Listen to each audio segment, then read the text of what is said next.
Clinical examination of an abdominal lump. For inspection, let the patient lie down supine, relaxed with the legs semi-flexed. Expose the abdomen from the level of the nipples to the groins. First note the contour of the abdomen. Is it scaphoid, normal or distended? To inspect the contour, imagine a line from the tip of the xiphoid process to the pubic symphysis as demonstrated by this ruler. If the abdomen is concave and lies below this line, it is termed as scaphoid. If it is more or less along this plane, it is flat or normal. And if it is above this plane and convex, it is termed as distended or protuberant. If the abdomen is distended, note whether the distension is uniform or is it more in one area or to one side. For this, compare the symmetrical areas on both sides of the midline for fullness. Inspect the lateral borders of the flanks, whether they are distended or concave. Note the distended right flank compared to the normal left flank which is concave.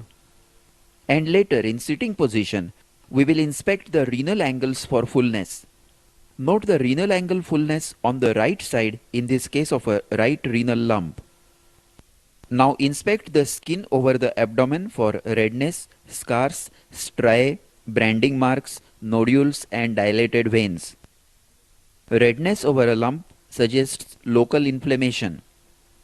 Redness of skin around the umbilicus in an acute abdomen suggests acute hemorrhagic pancreatitis, termed as the Cullen's sign.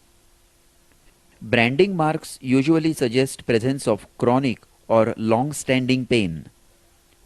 Hard subcutaneous nodules, as seen in this case of carcinoma of stomach, indicate secondary spread of the malignancy to the skin.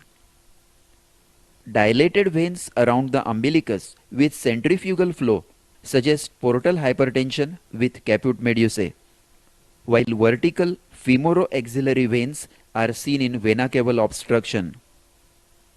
If there is a scar of previous operation, ask the details about the nature of the previous operation.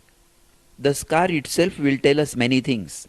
For example, this scar at the McBurney's point is of appendicectomy. This scar under the right costal margin is of cholecystectomy. This scar is of suprapubic cystolithotomy or prostatectomy. This scar is of a kidney operation. Now note the widening of this scar in the central part. A ragged wide scar suggests wound infection after the previous operation. After inspecting the skin, inspect the umbilicus. Is the umbilicus in the center? Normally, it is in the midline, midway between the tip of the xiphoid process and the top of the symphysis pubis. It is displaced upwards by the lumps arising from the pelvis. Note here that the distance between the xiphoid process and the umbilicus is less than the distance between the umbilicus and symphysis pubis. In ascites, reverse is the case. The distance between the xiphoid process and the umbilicus is more than the distance between the umbilicus and symphysis pubis. This is Taniol's sign. Then note the shape of the umbilicus. In ascites, it may be transversely stretched, or a laughing umbilicus, or everted as an umbilical hernia. Then ask the patient to cough and look for an expansile impulse indicating an umbilical or paraumbilical hernia. Now inspect the abdomen tangentially from the side and from the leg end for the movement of the abdominal wall during respiration and for visible peristalsis and visible pulsations. Note the abdominal wall movement during respiration and compare it with the chest expansion. If thoracic movements are more prominent, it is thoraco-abdominal breathing, common in males.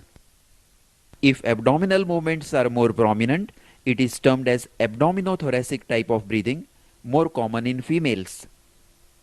In peritonitis, as seen in this case, the abdomen does not move during respiration. Note that only the chest expands. In localized peritonitis, only the affected portion of the abdomen may be immobile.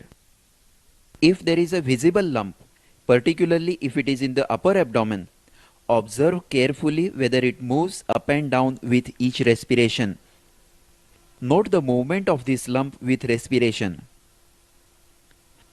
Now this is a liver with multiple nodules. Note the movement with respiration. The lumps connected to the diaphragm, that is from liver, gallbladder, spleen and stomach, move very well with respiration. Renal lumps move slightly, while retroperitoneal lumps and intra-abdominal lumps not connected to the diaphragm do not move with respiration. Then look for visible peristalsis. Note this peristaltic wave in the epigastrium moving from left to right. This is a characteristic sign of pyloric stenosis. These are visible peristalsis in the distended coils of small intestine in intestinal obstruction. And this is a step ladder pattern of peristalsis showing multiple distended loops rising towards the center, typical of low ileal obstruction.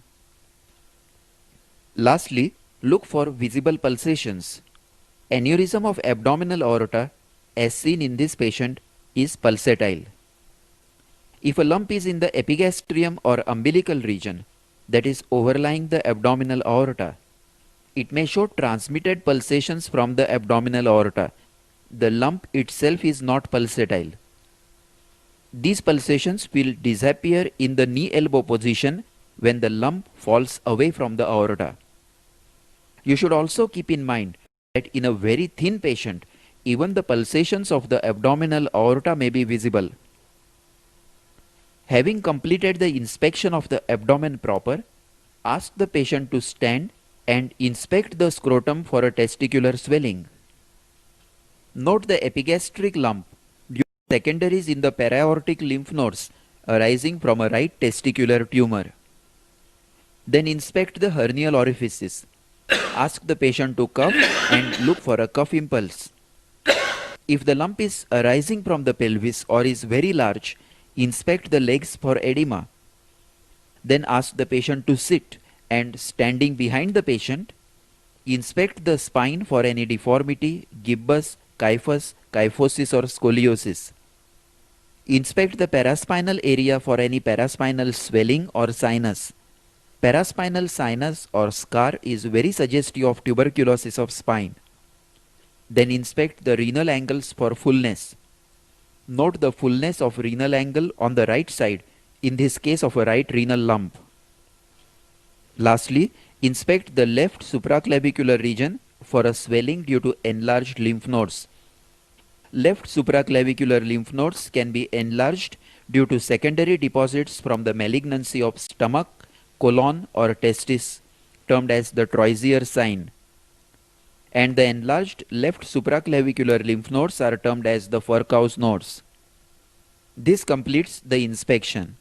Remember to inspect the 4 sides out of the abdomen: scrotum, hernial orifices, spine and the left supraclavicular lymph nodes.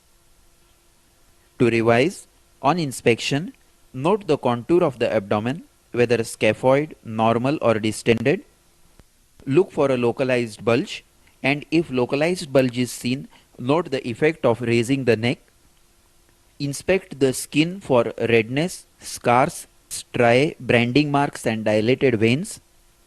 Inspect the umbilicus for position, transverse stretching or eversion. Observe the movements of the abdominal wall and movements of the lump with respiration. Look for visible peristalsis and visible pulsations in the lump. Ask the patient to stand and inspect the hernial orifices and the scrotum. From the back side, inspect the spine, paraspinal regions and the renal angles. And lastly, inspect the left supraclavicular region for swelling. Now let us proceed to palpation. For palpation, the patient should lie comfortably and relaxed on the examination couch with a pillow under the head and legs semi-flexed, preferably with a pillow under the knees to relax the abdominal wall muscles. Ask the patient to take deep breath through open mouth. If your hands are cold, especially in the cold weather or after washing the hands with cold water. Warm them by rubbing against each other before commencing palpation. First, note the temperature over the site of the abdominal lump, comparing it with normal, and note if there is any local rise of temperature suggestive of acute inflammation in the lump. Then palpate gently with a flat hand all over the abdomen to feel the tone of the abdominal wall muscles and tenderness. Normally, the abdomen feels soft and elastic and is non-tender. If there is tenderness, that is pain on palpation, demarcate the exact area or point of tenderness. For example, this patient has localized tenderness over McBurney's point, suggestive of acute appendicitis. Then note the presence of guarding and rigidity. If, as you press over the abdomen, the wall muscles contract and the wall becomes firm and non-elastic, the reflex phenomenon is termed as guarding. Note the soft abdomen on the left side and the reflex muscle contractions or guarding on the right side. If the muscles are in a state of sustained contraction, even when you are not palpating, it is termed as rigidity. Note the board-like rigidity all over the abdomen in this patient with acute peritonitis. If guarding is detected, keep the hand over the site with gentle pressure and divert the patient's attention to some conversation. Observe whether the guarding disappears. Voluntary guarding, which is due to patient's oversensitivity or fear, will disappear if you successfully divert the patient's attention away from the act of palpation. If there is mild localized tenderness, look for rebound tenderness. Palpate the tender area with a flat hand and slowly press down the hand, pressing deeper with each expiration. Now withdraw the hand suddenly. If the patient gets acute pain on withdrawal of the hand, it is termed as rebound tenderness. It indicates inflammation of the parietal peritoneum due to underlying inflamed organ. Note the acute pain on withdrawal of the palpating hand. In presence of intestinal obstruction, rebound tenderness suggests strangulation. Now let us proceed to deep palpation. This includes a detailed palpation of the lump first and then palpation of the rest of the abdomen. Palpation of the lump. Before proceeding to the detailed palpation of the lump, first you must determine whether the lump is intra-abdominal or extra-abdominal. For this, first feel the swelling, keep your hand at the lower border of the swelling and ask the patient to take deep breaths. If the swelling moves with respiration, it is definitely intra-abdominal. If it does not move, it may be either parietal or intra-abdominal. Then ask the patient to raise the neck, making the abdominal muscles taut. If on raising the neck, the swelling becomes difficult to feel and less prominent, then it is intra-abdominal. If it becomes more prominent and easier to palpate, check whether it can be moved side to side. If it is mobile, as seen in this swelling over the right hypochondrium, then it is subcutaneous, superficial to the muscle. And if it becomes fixed on contracting the wall muscles, as seen in this patient, then it is within the muscle or intramuscular. If the lump is situated laterally, the muscles are made taut either by asking the patient to raise the legs to 30 degrees without bending the knees or by Valsalva's maneuver. Now proceed to palpate the lump in details. First, identify the borders of the lump. Measure its size in centimeters using a measuring tape. Then note its location in relation to the quadrant involved and in relation to the costal margin, umbilicus, anterior superior iliac spine or symphysis pubis. Then note its shape, surface and margin. A well-defined margin suggests neoplasm, while an ill-defined margin is a feature of an inflammatory swelling. Then note the consistency of the swelling, whether it is soft, cystic, firm or hard. The consistency may be uniform throughout the swelling, or it may be variable, that is different in different parts of the swelling. If the swelling is cystic, test for fluctuation and fluid thrill. If the swelling is in the lumbar region, palpate bimanually to feel the exact size and consistency by feeling it between the two hands. If the swelling is in the right or left hypochondrium, check whether it extends under the costal margins and whether the fingers can be insinuated between it and the costal margin. Note how fingers can be insinuated between the right costal margin and a right renal lump. Now test the mobility of the swelling. If the swelling is in the upper half of the abdomen, check the movement with respiration, which we have already studied. Then hold the swelling between the fingers of both hands and try to move it vertically and horizontally. If it is mobile, look for restriction of movement in any direction. For example, a mesenteric is freely mobile at right angles to the attachment of mesentery, but less mobile in the line of attachment of mesentery, while an ovarian cyst is mobile in all directions, vertical as well as horizontal. If the swelling is in the flanks, palpate it bimanually and test for anteroposterior mobility and ballotability.